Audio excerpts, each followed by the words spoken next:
Assalamualaikum warahmatullahi wabarakatuh. Di sini kami dari kelompok 8 akan menjelaskan materi tentang Filmulsa kelas Gastropoda dan Cephalopoda. Sebelum masuk ke materi, izinkan kami memperkenalkan diri dengan saya sendiri, Tirta Haruputra, dan rekan saya. Saya Erlangga Bagas Mulyawardana. Saya Muhammad Farhan Rafif Akbar dengan NIM akhir 79. Saya Muhammad Haji dengan NIM akhir 097. Baik, lanjut ke materi tentang gastropoda yang akan dijelaskan oleh Muhammad Haji. Di sini saya akan menjelaskan taksonomi dari gastropoda.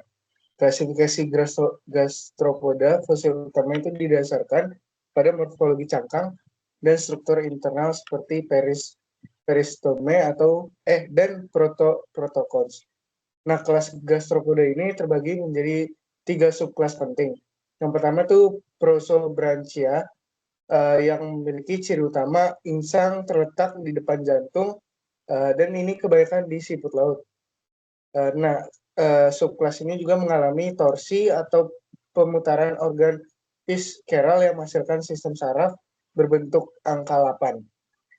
Yang kedua ada Opistobranchia yang memiliki ciri utama insang terletak di belakang jantung atau nggak ada sama sekali. Terus sebagian besar itu siput laut dan siput lanjang laut dan mengalami detorsi parsial atau total dan sistem sarafnya itu lurus. Yang terakhir itu ada pulmonata yang memiliki ciri utama itu tidak memiliki insang tapi memiliki paru-paru pada rongga mantel yang termodifikasi untuk bernafas dan sebagian besar siput laut dan siput telanjang darat dan air tawar. Lanjut.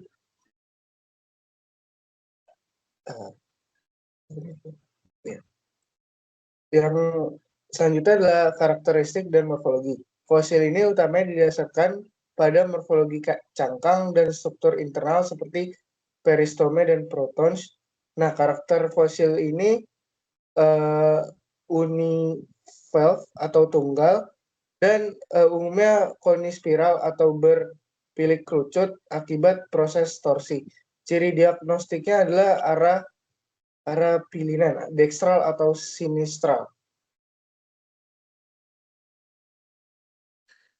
Oke, lanjut. Saya akan menjelaskan tentang morfologi detailnya. Yang pertama di sini ada apex. Apex adalah titik tertinggi dari cangkang gastropoda ini. Terus lanjut ada sutur. Sutur adalah garis-garis yang memisahkan antar kerucut. Terus sutural rem adalah garis biasanya terletak di bawah garis sutur. Lanjut ada pemisah antara kerucut dengan badi dinamai spear dan bagian tubuh atau badi. Di gastropoda juga terdapat shoulder pada lengkungan di badi. Lanjut di sini ada outer lip, inner lip, dan apparatur. Untuk kolumella itu adalah kerucut di dalam dari cangkang gastropoda. Lanjut ada axis of coiling, itu titik tengah dari kerucut di dalam gastropoda. Kalau columellar folds itu adalah lengkungan-lengkungan kerucut di dalam cangkang gastropoda tersebut. Oke, next. Oke, di sini saya akan membahas tentang ekologi dan sebaran gastropoda itu sendiri. Jadi gastropoda itu memiliki cara hidup hampir seluruhnya itu bentik sesil, hidup di dasar dengan moda hidup bracing, filter feeder hingga predator. Nah, gastropoda itu hidup hampir di semua habitat seperti laut, payau, tawar, dan darat. Jenis fosil yang cangkang ditemukan berfungsi sebagai indikator lingkungan purba, menunjukkan faktor seperti salinalitas, suhu, dan jenis substrat kayak lumpur, pasir, kerang. Terus kayak dia juga memiliki peran mengidentifikasi peran ekologis mereka di masa purba untuk rekonstruksi rantai makanan purba. Nah, di seberang geologisnya itu melimpah sejak Paleozoikum tengah dan mengalami diversifikasi besar-besaran atau radiasi pada Mesozoikum dan Kenozoikum. Nah, gastropoda itu muncul sejak sepanjang Mesozoikum dan Kenozoikum. Sebaran mereka dipengaruhi oleh perubahan iklim dan pergerakan benua atau tektonik lempeng.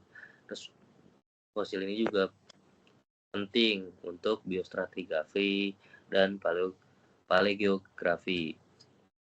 Intinya fosil gastropoda itu alat penting bagi paleontolog untuk merekonstruksi lingkungan, iklim, dan geografi bumi di masa lalu.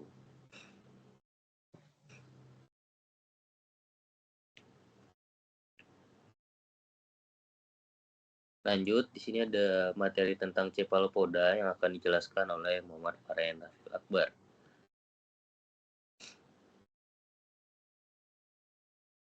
Oke, cephalopoda ini dia memiliki merupakan fosil indeks yang sangat penting, terutama di subkelas Ammonoida.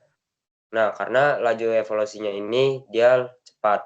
Kelas cephalopoda ini dibagi menjadi 3 subkelas utama, yaitu ada Nautiloida, Ammonoida, dan Colloida.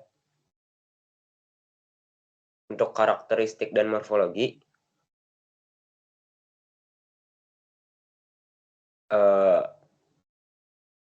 cephalopoda ini terbagi menjadi kamar-kamar septa yang ini membagi rongga cangkang ini menjadi bilik-bilik kecil.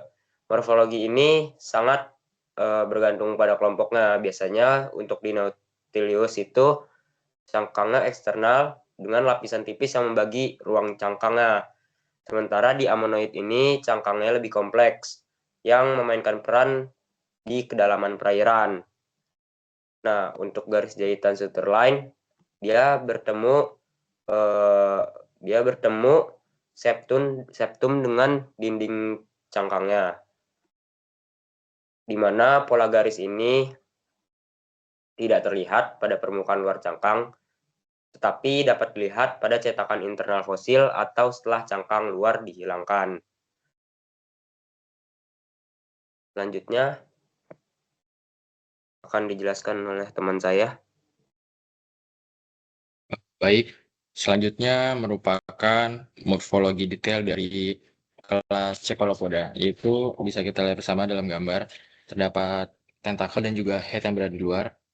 Terus ada mouth, pharyngeal slit, atrium anterior, segmen maskal, anus, digestive tract, dan di bawah juga ada post anal tail, itu ekor yang ada di bokongnya. Terus ada tulang-tulang nose cord, ada bagian dorsal hollow nerve cord, digestive tract. Nah, next. Nah, berikut merupakan ekologi dan sebaran dari kelas cephalopoda. Cephalopoda hidup seluruhnya itu pelagik, jadi dia berenang bebas dan predator di lingkungan lautnya. Nah, sebaran geologinya karena dia hidup dengan cara pelagik dan evolusinya juga cepat, Ammonidea memiliki sebaran geografis luas kosmopolitan, membuatnya ideal untuk korelasi biostratigrafi global di batuan sedian laut era Mesozoikum, banyak ditemukan di endapan shale dan limestone laut. Next. Oke, mungkin sekian materi tentang penjelasan filum molluska kelas gastropoda dan cephalopoda. Dan kurang lebihnya mohon maaf. Wassalamualaikum warahmatullahi wabarakatuh.